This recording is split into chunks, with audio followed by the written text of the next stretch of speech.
paz do Senhor, igreja. Glória a Deus. Aleluia. Que alegria, que dia especial, o dia da ceia do Senhor. Abra sua Bíblia comigo no livro de Lucas. Vamos para a nossa 10ª lição da nossa revista. Lucas 19, desde o primeiro verso, nós leremos até o verso 10, da forma que sempre fazemos, alternadamente. E depois iremos até o verso 28. Pularemos para o verso 28 e iremos até o verso 40. Diz assim a palavra do Senhor: Entrando em Jericó, Jesus atravessava a cidade.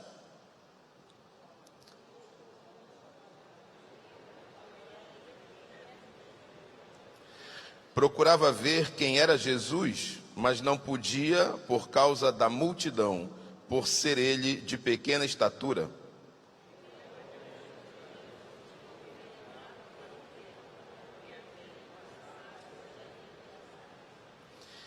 Quando Jesus chegou àquele lugar, olhando para cima, disse: Zaqueu, desça depressa, porque hoje preciso ficar na tua casa.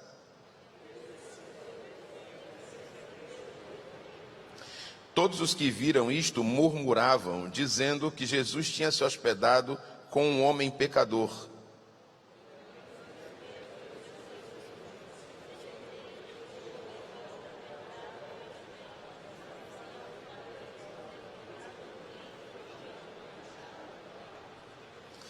Então Jesus lhe disse: Hoje houve salvação nesta casa, pois também este é filho de Abraão.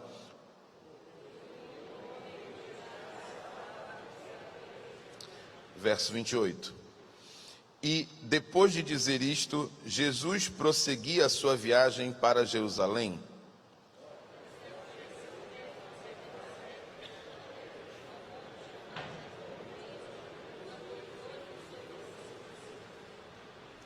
Vão até a aldeia que fica ali adiante, e ao entrar, encontrarão preso um jumentinho, o qual ainda ninguém montou. Desprendam o jumentinho e tragam aqui.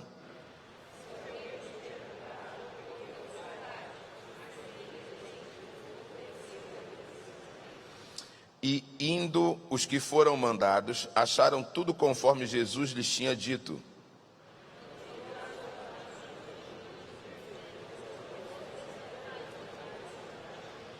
Eles responderam: porque o Senhor precisa dele.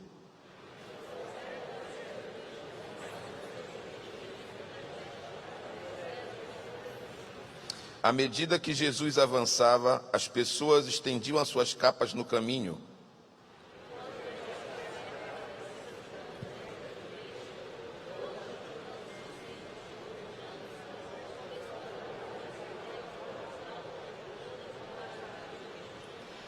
Diziam: Bendito é o Rei que vem em nome do Senhor, paz no céu e glória nas maiores alturas.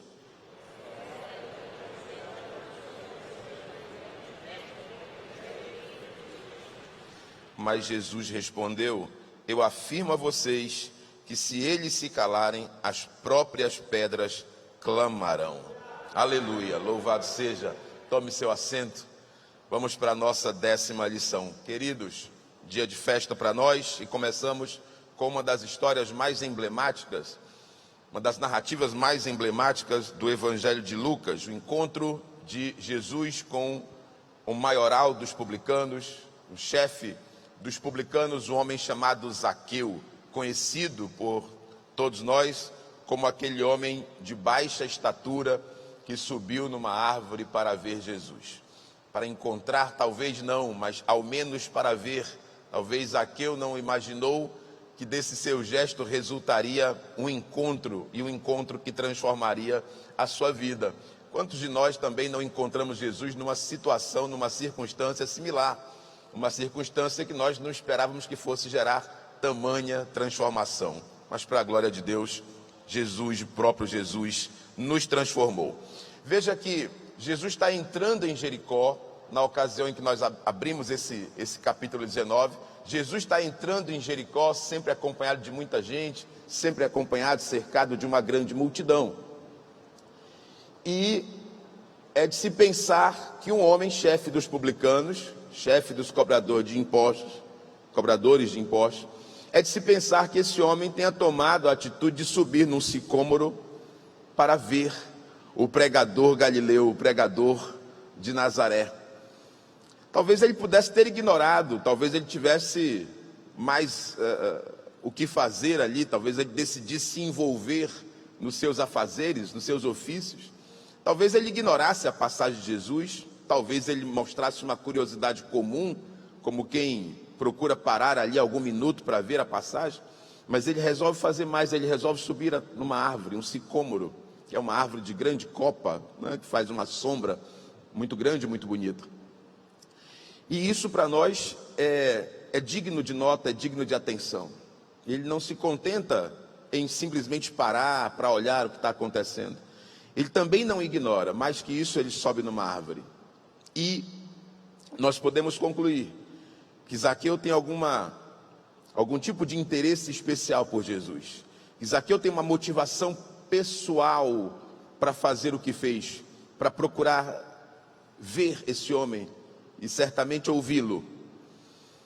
A gente precisa entender que, talvez sem medir as consequências do que faz, Zaqueu dá início a um processo de conversão. Um processo que a gente entende que é um primeiro passo, uma primeira iniciativa de quem quer se aproximar de Jesus. E muitas vezes nós temos oportunidades semelhantes, nós temos oportunidades similares. Nós temos como nos aproximar e às vezes relutamos, recuamos, resistimos, talvez por alguma insegurança, por alguma timidez. Quando Zaqueu sobe, ele de fato vê Jesus. Veja que na condição social que ele ocupa, um homem da administração pública do Império Romano, apesar de ele ser judeu, subir numa árvore a nós parece um gesto excessivo, um gesto talvez impensado, o que dá a entender mais claramente o tamanho da motivação dele. Zaqueu já não pensa muito o que vão dizer, o que vão falar, se alguém vai reparar ou criticar o fato de ele estar subindo numa árvore. Ele simplesmente sobe. Talvez a gente precise entender isso. Não é o caso de nós pensarmos o que vão dizer, o que vão falar, quando nós tomarmos a atitude em direção a Jesus. Talvez não seja o caso de nós medirmos, avaliarmos muito as consequências, porque isso a Deus pertence. Talvez o que nos cabe seja simplesmente subir na árvore. Zaqueu faz isso. E a Bíblia nos mostra que quando ele está lá em cima, talvez julgando que não fosse importante, talvez julgando que Jesus jamais atentaria para a presença dele, ainda mais em cima de uma árvore, Jesus então parando ali diz: pode descer, você pode descer, que hoje eu estarei contigo, hoje eu cearei contigo. Veja, no capítulo anterior, capítulo 18, a narrativa fecha com Jesus curando um cego, um mendigo, um homem cego, que vendo a passagem de Jesus grita: Jesus, filho de Davi. E Jesus manda chamá-lo, atende, dá atenção e pergunta: o que você quer? Ele diz: que eu veja, Senhor, eu quero ver, eu quero enxergar outra vez. E ele prontamente é curado. Então, na passagem do 18 para o 19, do capítulo 18 para o capítulo 19, Jesus sai do atendimento a um mendigo cego para o atendimento agora a um publicano, chefe dos cobradores de impostos. E aqui uma primeira lição nesse momento: não há classe social para Jesus. Não interessa a classe social. O que interessa é motivação de espírito, é motivação de conversão, é vontade de mudar. O que interessa é esvaziar-se de si mesmo. O que interessa é se apresentar aos pés de Jesus, dizendo: eu tenho aqui uma demanda, eu tenho uma necessidade, eu tenho um vazio, eu tenho uma falta que eu já tentei preencher de todos os modos e eu não consigo. Para um, essa falta era: eu não consigo ver. Para outro, o publicano, essa falta era: eu tenho uma prática, eu tenho um tipo de comportamento que me acusa a consciência o tempo todo. Zaqueu tinha um problema. Zaqueu tinha um problema de consciência. Zaqueu tinha um problema moral. que o sacrificava por dentro. A questão de Zaqueu não era sua baixa estatura, ele não era cego, ele não tinha problema físico, mas ele tinha um problema moral, e certamente isso gerava em Zaqueu uma grande culpa.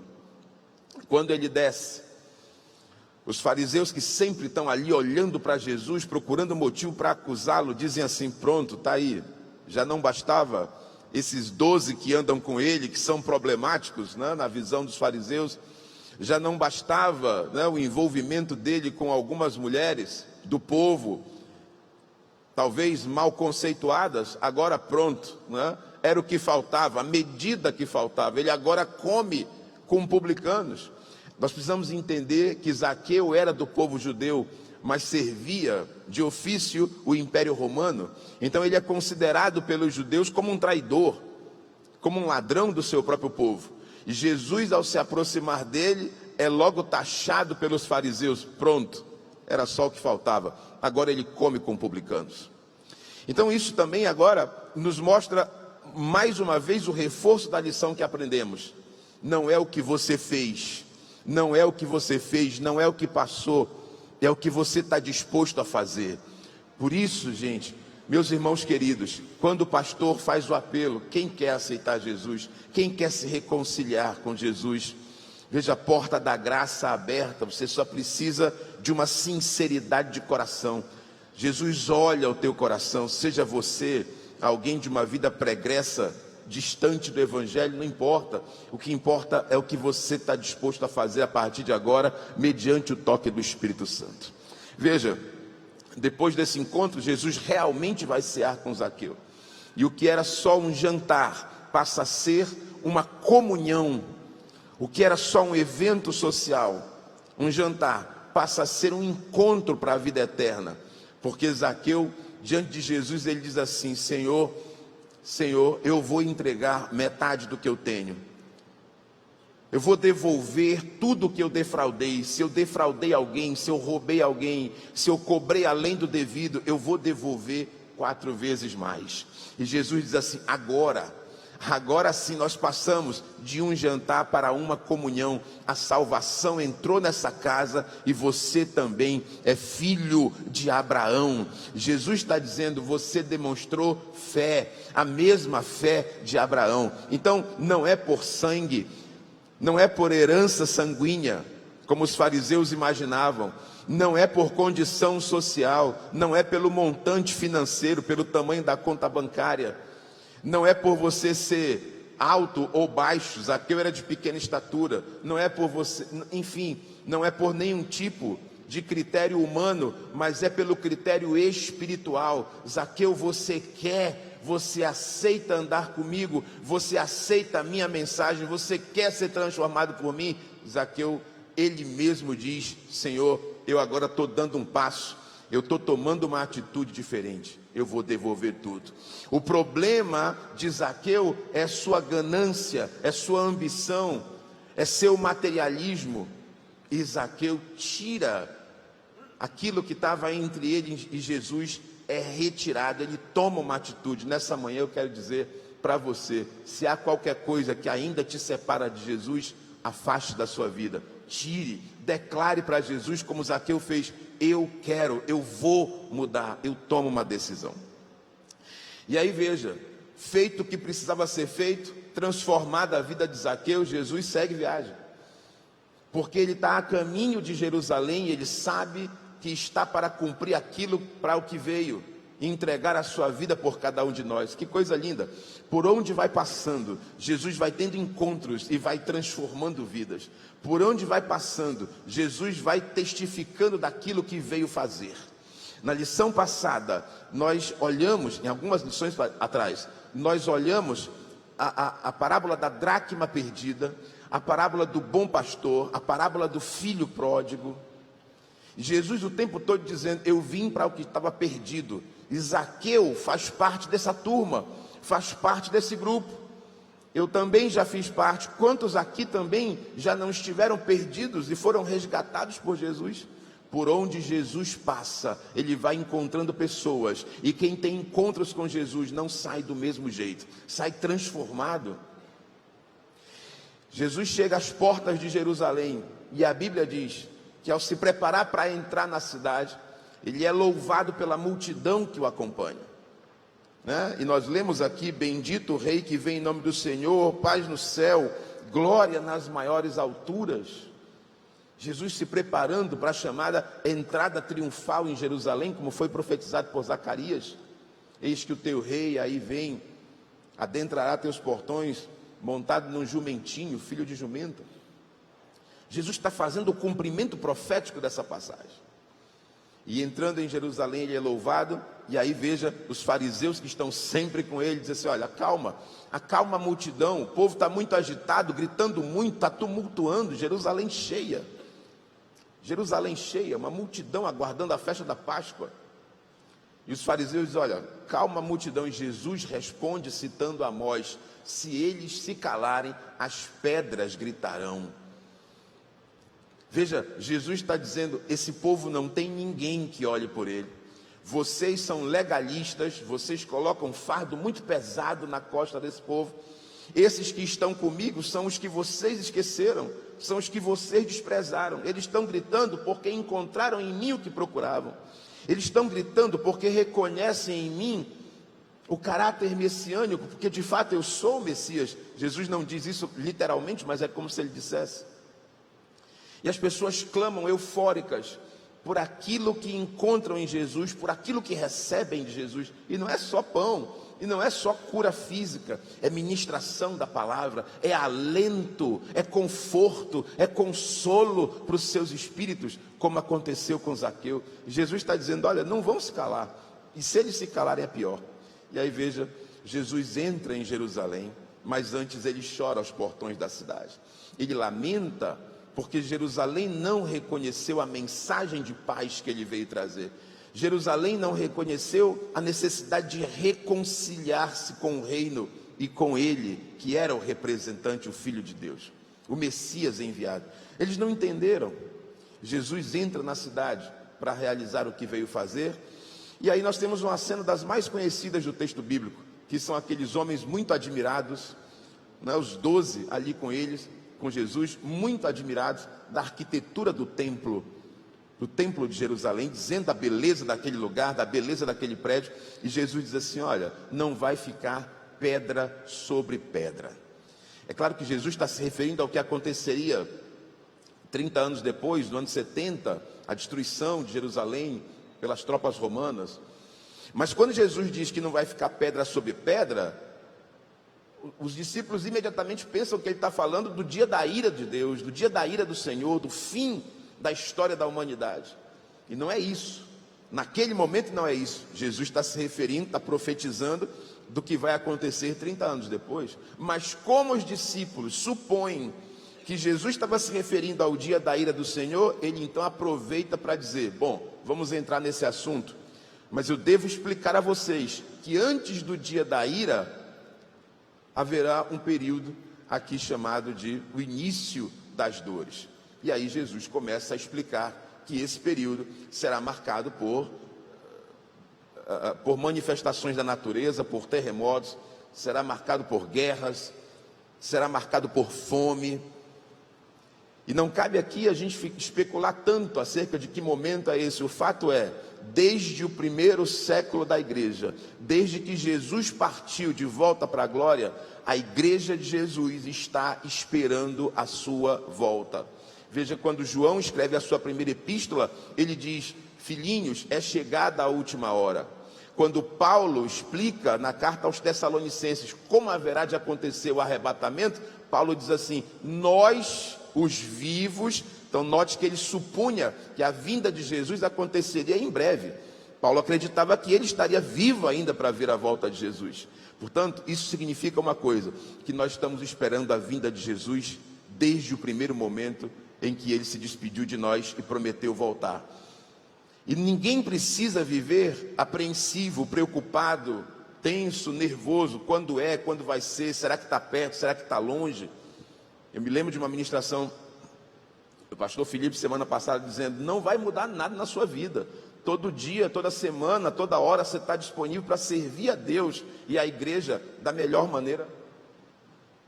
da melhor maneira possível. Isso não vai mudar nada na sua vida. Todos os dias sirva a Deus. O que Jesus nos disse é que devemos estar atentos para a sua volta.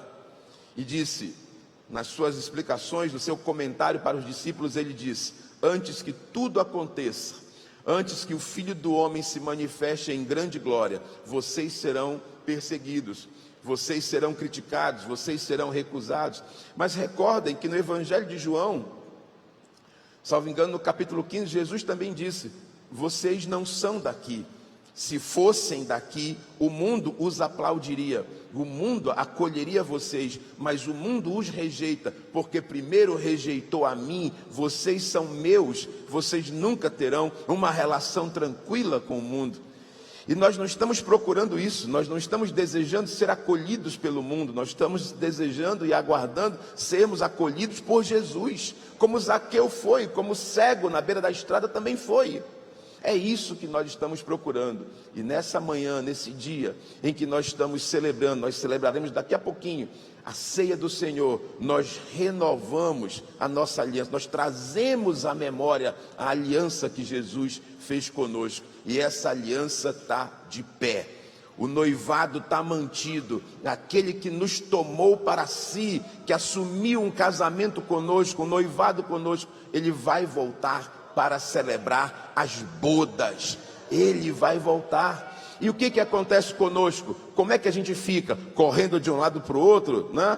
Aflitos, agoniados. Pastor, já é o primeiro selo, já é o segundo selo, a trombeta já tocou? Não, porque nós estamos prontos, nós estamos ataviados, nós estamos adornados como noiva, só esperando a manifestação do noivo para celebrarmos definitivamente esse casamento eterno. Quem é que vai estar lá? O cego de Jericó vai estar lá, Zaqueu vai estar lá, os 12 vai estar lá, e a igreja de Belém, a Assembleia de Deus em Belém também vai estar lá, pronta para o casamento. Então nós não estamos preocupados, nós somente aguardamos com fé e certeza a manifestação. E eu termino dizendo, Jesus disse: quando essas coisas acontecerem, quando esses problemas no mundo acontecerem, sociais, econômicos, naturais, quando a igreja sentir a perseguição apertando, olhe para o céu e sejam felizes, sintam-se felizes, porque está próximo o dia da vossa redenção. Amém? Louvado seja o nome do nosso Senhor Jesus Cristo.